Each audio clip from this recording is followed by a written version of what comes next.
Big Ten college basketball. Indiana's really good. They've got Arch's got a tremendous team, and that was kind of a tale of two halves in a lot of ways. I'm going to start this off with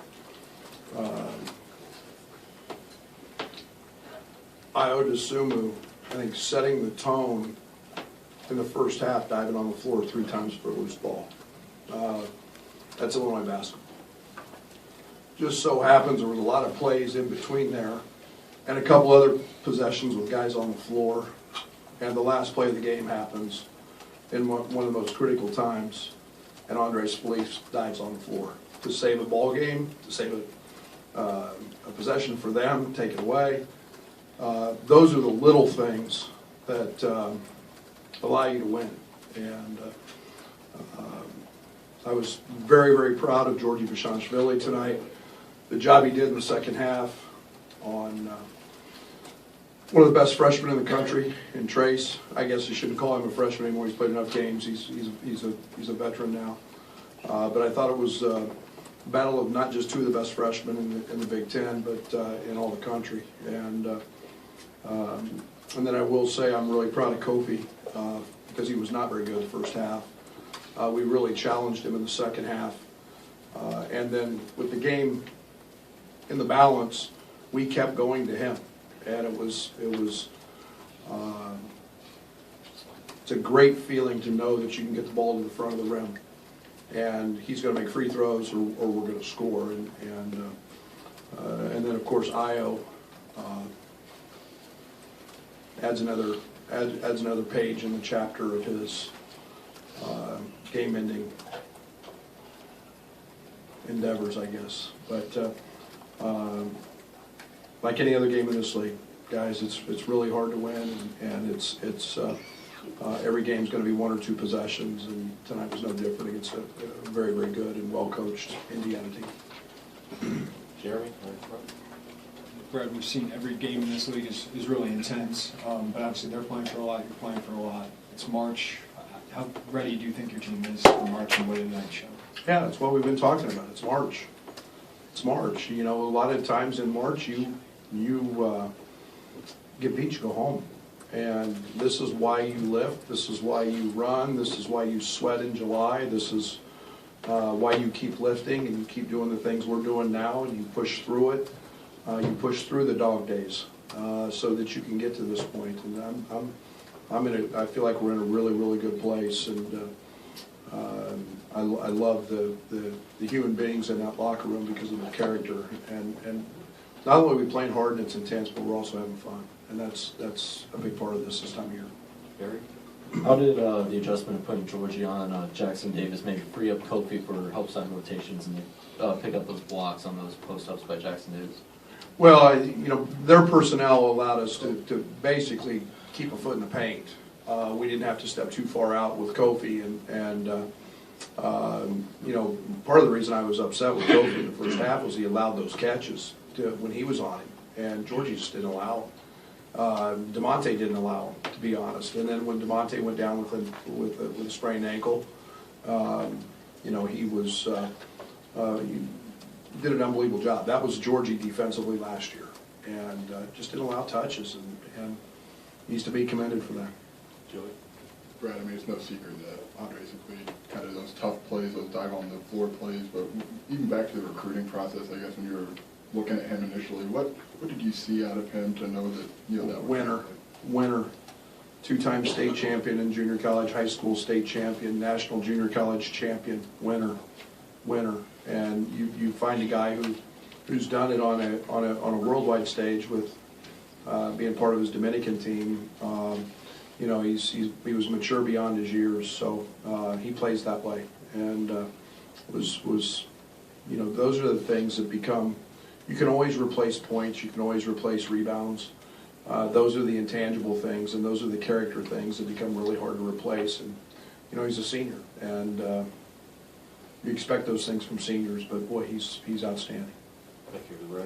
You talk a lot about when you got here building your culture, and now you've mentioned it today. You had guys diving on the floor all game. Can you just talk a little bit about how that's developed and what this team's mindset is right now?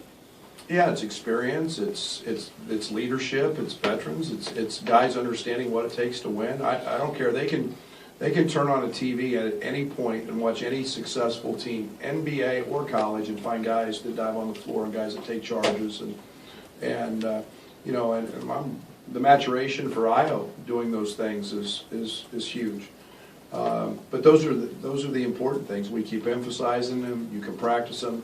You can do whatever, but until you actually do it and see the results, sometimes it's can be a little bit, coach is just full of it, but it truly does win, and then never more evidence than some of the plays Dre's making this year and now Io.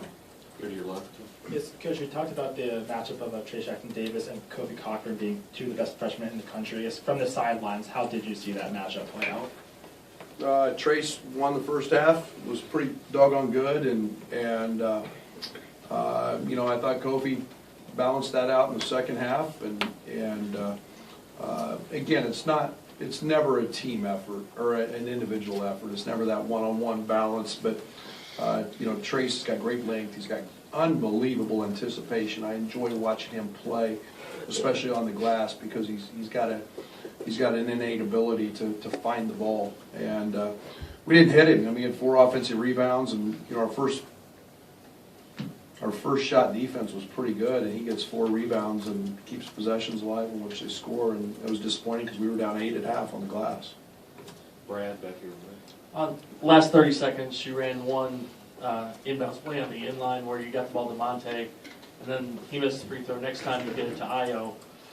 Was the play designed to maybe get it to Trenner Io, but it just DeMonte was the one that was open on that play? Io was taking the ball out, and obviously you like those situations because Io's your best passer, and you also know he's going to get open. Actually, I think Dre came open and threw it to DeMonte. And I got all the confidence in the world. DeMonte's in that situation again; he'll make it. The next possession, there wasn't going to be any question who we were getting the ball to. And, you know, we just ran a sideline line play that we practiced a bunch, and I just broke and was able to kill 3 or 4 seconds as well. Coach, 3 years ago, you sat up here and you talked to us about your culture, picking back off it a little bit, and now you're in year 3. What is the culture that you're looking for? Is this Brad Underwood basketball? Is this what you're talking about when you told us 3 years ago? Darn close. Darn close. You know, I think we're here's what you guys miss and all that. We can talk about the hustle plays, and we can talk about the defense and the numbers and all that, but it's the locker room, and it's the guys in the locker room, and that has to jive with the guys on our coaching staff. Because if your locker room is never right, I don't care, you're not going to win. I don't care how talented you are, you're going to lose. So it goes beyond that. I mean, when I talk about character, that means a lot to me. And I mean, we've got guys working their tail off. Georgie Bishanishvili, we all know Georgie had been struggling. And yet, if you want to watch our bench, and when I watch film, I pay more attention to him than I do the game sometimes. That young man is standing up cheering. He's never put his dauber down. He's been in the gym by 8 o'clock every morning working. And that's your locker room. That's your character. That allows you to build the culture that Io DeSumo gets on the floor, that Georgie doesn't allow a catch, that Dre gets on the floor. And that's what we're continuing to strive for here. The other stuff is, yes, we're hustle plays, rebounds, block shots, good offense. That's the visual stuff, but you don't do that without the locker room first. Here to the right.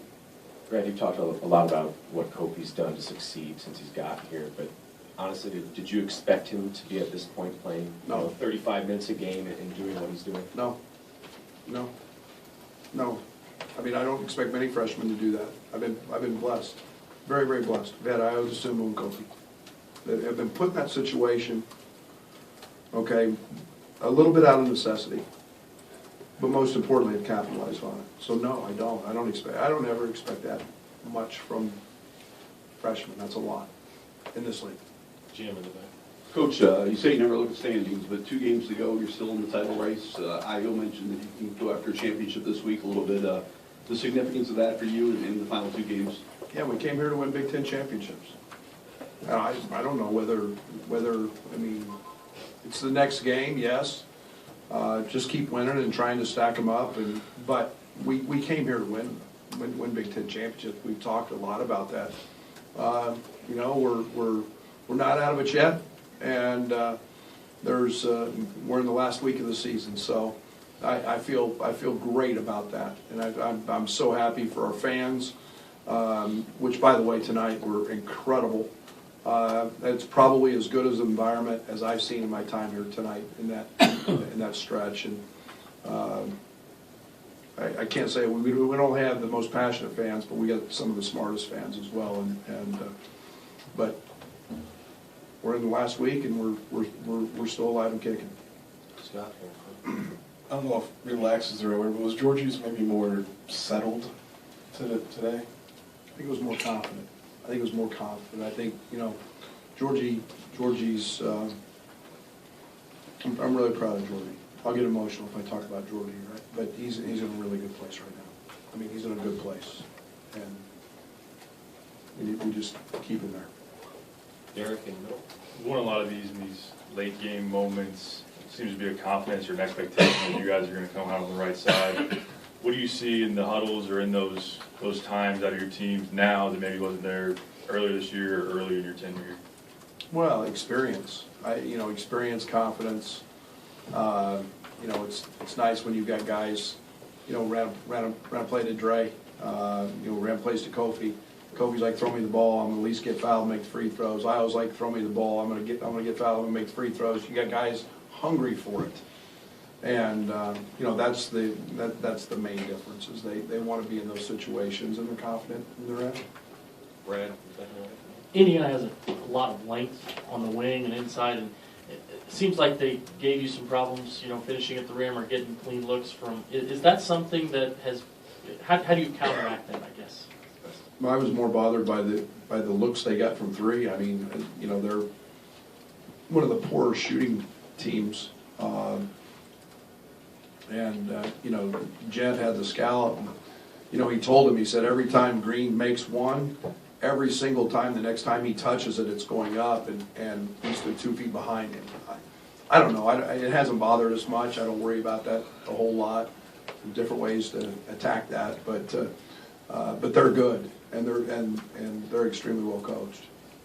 Brett, you mentioned you went to Kofi obviously down the stretch there, and outside of his sheer size, what gives you the confidence that he's going to make the right play and deliver? Well, I mean, you get him 3 feet from the rim. I mean, there's a lot of good things going to happen, and it was his early deep post ups. It was his ability to just create just a little bit of an angle. He had a size advantage, not just in girth, but in height as well, and Kofi doesn't shy from those moments. I mean, he wants the ball, he knows he's going to get fouled. One more back in. Kofi credited his career-high 6 blocks to the work that you guys have been putting in practice. You mentioned specifically work that he's done with you. How does it feel as his coach to see that hard work paying off in game? Well, it's you want him to get to the level that he's capable of, so he's fun to work with because he just keeps wanting more, you forget he's an 18-year-old kid. He's emotional sometimes, but his physical tools just make it fun to work with every day, and he's eager. So, again, it was nice to see him be dominant on that end. Ball in the middle. Iowa's definitely developed consistency as a closer in a closer role. Did you see him having that mentality and having that trait when you were recruiting him? Yeah. I mean, he's a winner. He won a couple state titles in high school. He always had the ball in those moments. He always had the ball at the end of a quarter, end of a half. And some guys have a knack for it, and he does. And then obviously, his confidence has grown in those situations because he did it 3 or 4 or 5 times last year for us. Anything else for Coach? All right. Thank you. Thank you.